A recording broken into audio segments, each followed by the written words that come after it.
An FBI agent investigating a strange case in which a murderer is using the same gun to kill people across multiple decades. The scene opens when we see a door open and a man enters the room.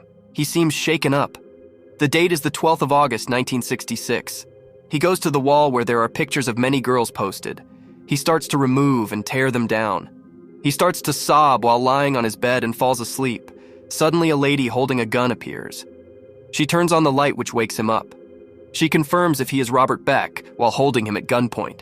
She then informs him of his execution, which will happen in the future for murdering 8 women, and she is there to deliver that just sentence. Before Beck has time to understand, she shoots him twice and he falls onto his bed and dies. She then shoots him one more time. After that, she takes out a strange device, opens a portal with it, and enters the portal, leaving no proof behind, or as she thinks. At the FBI office, FBI agent Jamie Pratt receives a call from a reporter from the Gazette asking for a meeting regarding the murder of her friend Allison Morris, but she refuses.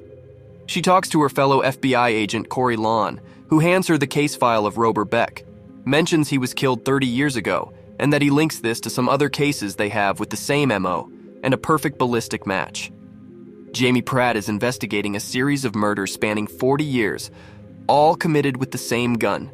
He asks Agent Pratt how many cases this makes, and she says 17, but they can be 50 or even 100. Agent Pratt and Agent Lawn discuss how these cases are very peculiar.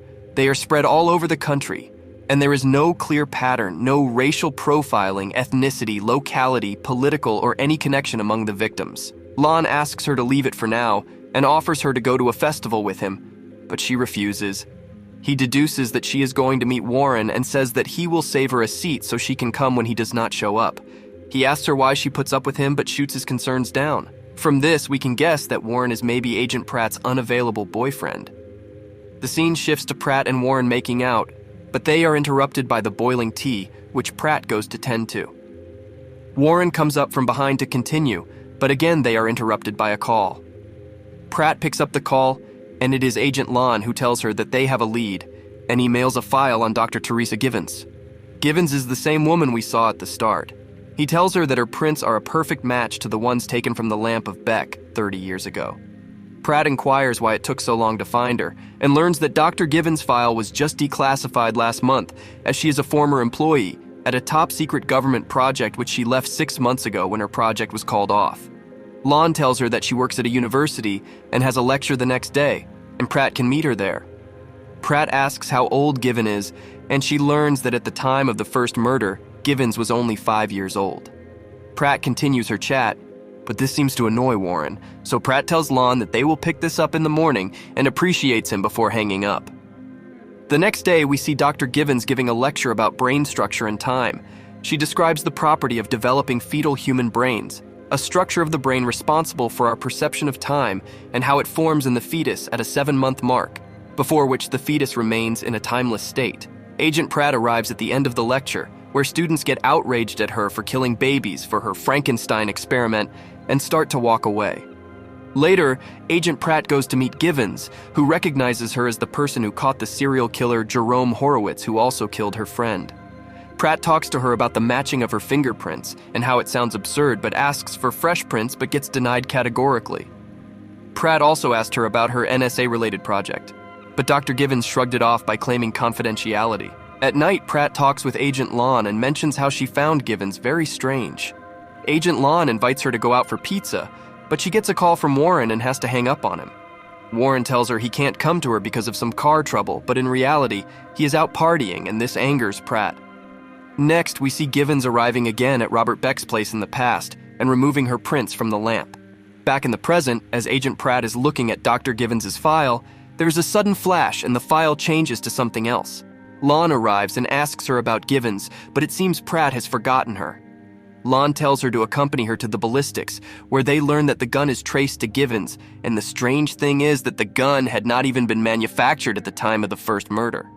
Pratt dismisses this as a mess-up in the records. Later, a report on Horowitz's execution plays, which is also watched by Givens. We see Givens preparing her time machine. It turns out that Dr. Givens has used the property of developing fetal human brains to create a time machine and has been traveling back through time to kill condemned serial killers before they strike.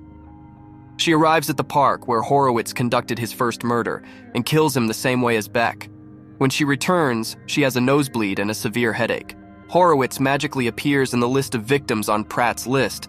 Lon arrives and tells her he did a background check on Givens, and he found out that 15 years ago she was kidnapped by some lunatic who forced himself on her for 5 days and molested her when she was a teenager.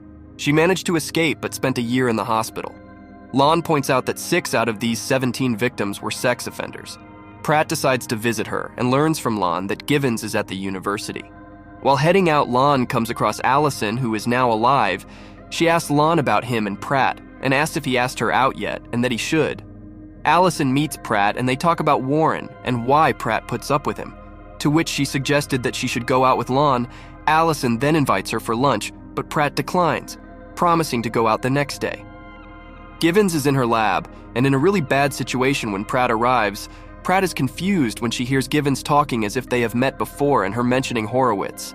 She says it doesn't matter what she does. She got connected to this and asks Pratt to work with her while calling her by her name Jamie.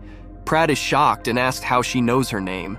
Givens then confesses that she has killed those 20 monsters, and because she did, 83 women are alive, but Pratt refuses to believe.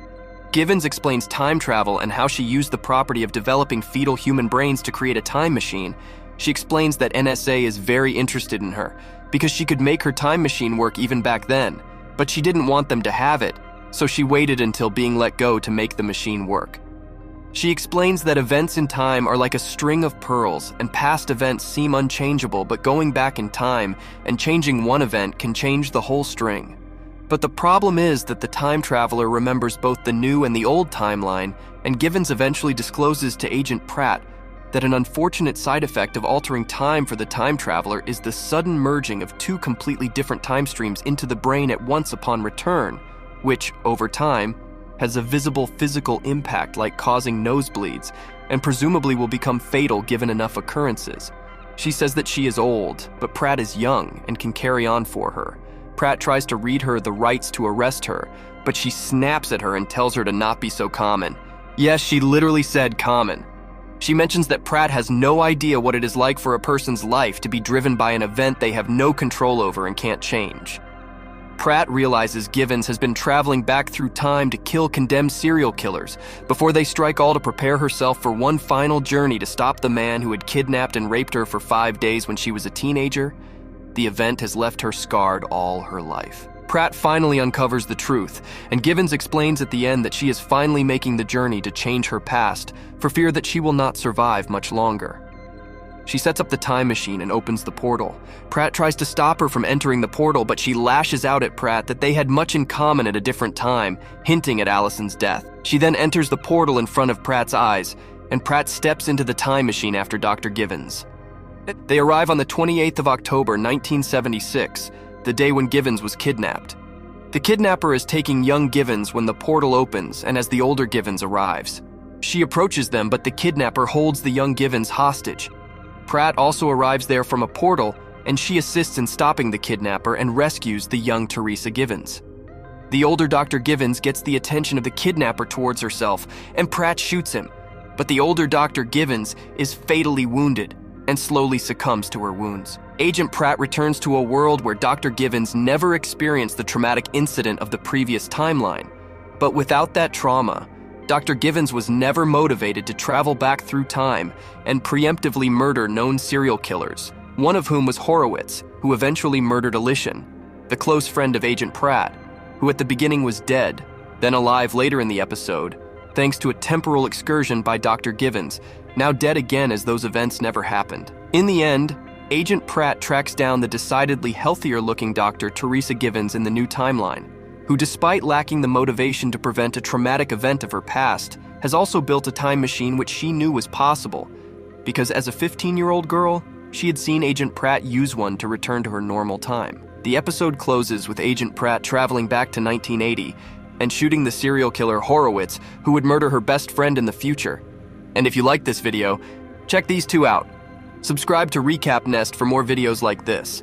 See you next time.